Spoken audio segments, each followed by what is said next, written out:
All right. There we go. We're live. We're good to go. We're on all social platforms, Facebook, Instagram, Twitch, Twitter, and YouTube and whatnot now. Let's go. Let's go. All right. So everybody that's paying attention right now, we are kind of trying to infiltrate Whatnot. So Whatnot's an online streaming platform that's meant for like online selling, and it's addicting, man. Just like your mom was saying.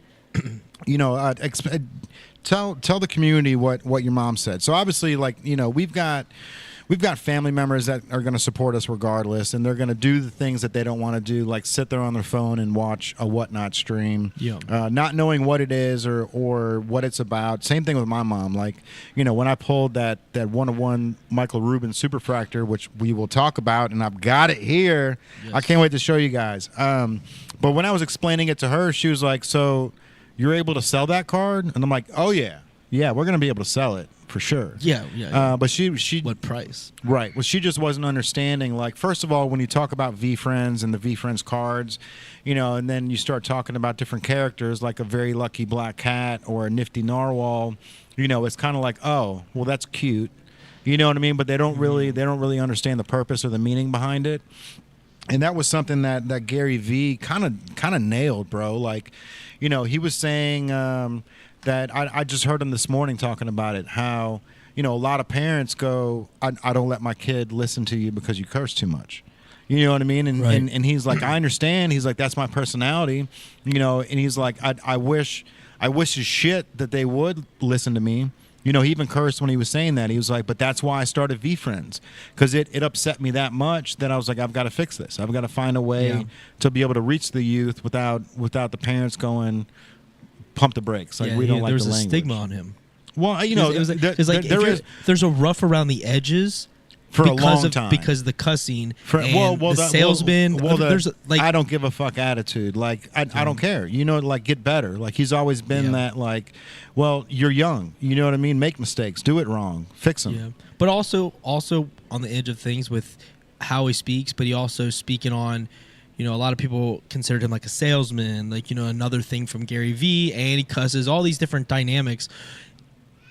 But what makes VeeFriends different in this is, I think, he's keeping himself accountable, and he understands what he's able to do for people. So he's there's something tangible out of his intellectual property that he's giving back to the community. So he is trying to make up for this idea that he's rough around the edges. People don't want to listen to him because he may say fuck a million times in his speech, but that's part of who he is. And everybody that I've learned that gets a part of it, they're not talking about his verbiage when he's talking and what his speak is. He's passionate, bro. They're talking about how he has affected their lives, his passion, his like never-ending drive to just make the grit, dude. The grit everyone better around him, and I think that shines through in his stuff. And people are like, this guy, they think he's an inspirational speaker, when really he owns a business that has 2,500 employees that's worth $400 million, and he's running that in his majority of his time. He's being very transparent on these Tea with Gary V's and all these different.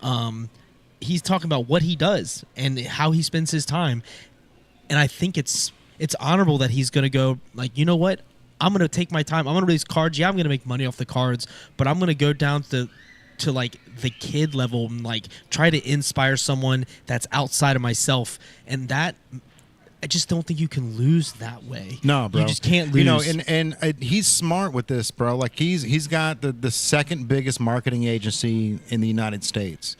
Right, so like his marketing team is killing it, and you know they've probably already done deals with all these companies. So he's got, like, quote unquote, a Rolodex full of CEOs' numbers, right, that they've already worked with, and you know, whether it's somebody from P&G, you know, whether it's a hair product, whether it's a kids' toys line, you know, he's probably already done the work to help them, you know, in the marketing side. So then when he comes out with this product, he's got a whole Rolodex of phone numbers where he's like, well, I can call Mattel. You know what I mean? Like we've already done marketing for Mattel. Let's call them. Let's get a skilled skeleton / He-Man Skeletor action figure set. Yeah. Which, by the way, is like, that's probably my favorite collaboration that he's done, and I think you can still buy that box for $35. And the fact that the skilled skeleton has gained so much popularity since May 7th, like, you know. At the time, it's before the Topps Chrome dropped. You know, TCG was the one you talked about, and then when Chrome came out, you know, it's all these new characters and all this shit, and the skilled skeleton, which was, you know, a rare character in the TCG, kind of got, you know, you can get a bunch of base skilled skeletons in the pack, right? It's not like it's hard to find, Yeah, but.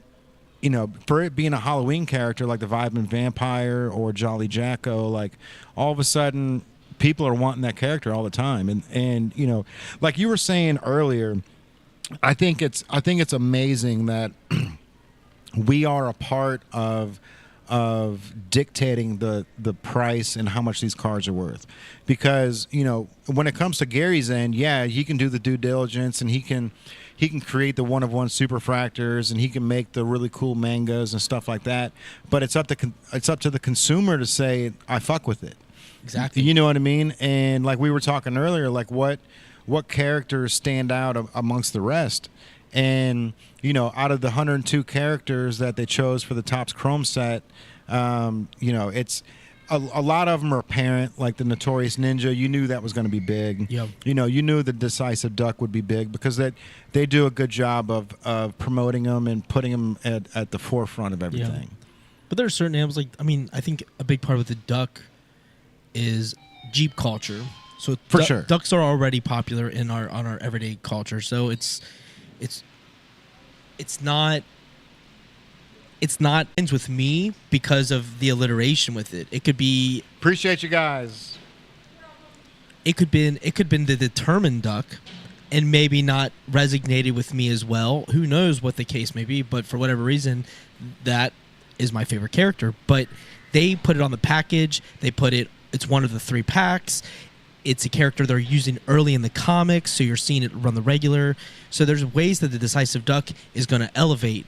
But then there's characters like the Notorious Ninja. Obviously, it's going to be popular because it's a ninja. But at the same time, they made it look really cool.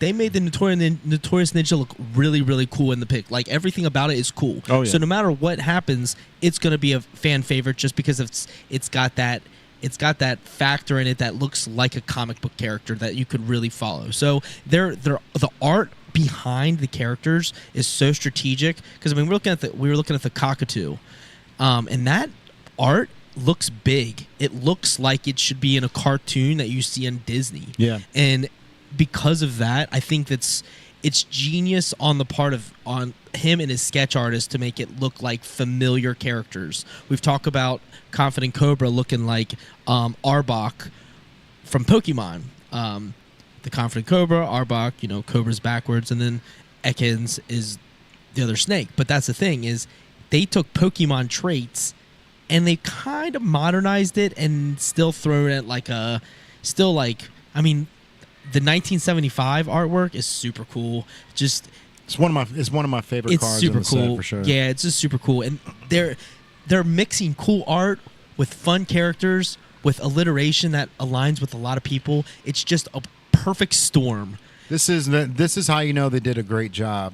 If they would have done, because like Topps right now they're doing this Topps Heritage packs that are they're vintage, right? So this one I think was from 1979 was a new one they came out with, but they're trying to replicate the cards from the 70s and 80s and making them relevant now. But they're making them look like the paper cards, like the what do you call them? The junk wax era. You know, just the cardboard cards. That's what they're making them look like now. But the Topps Chrome 1975 VeeFriends, like that has that nostalgia 1975 look, but it like the purple on that Dapper Dachshund was insane, dude. Like the Oh, purple yeah. refractor, how it looks 1975, but it looks futuristic because it's got that gleam and that shine on it.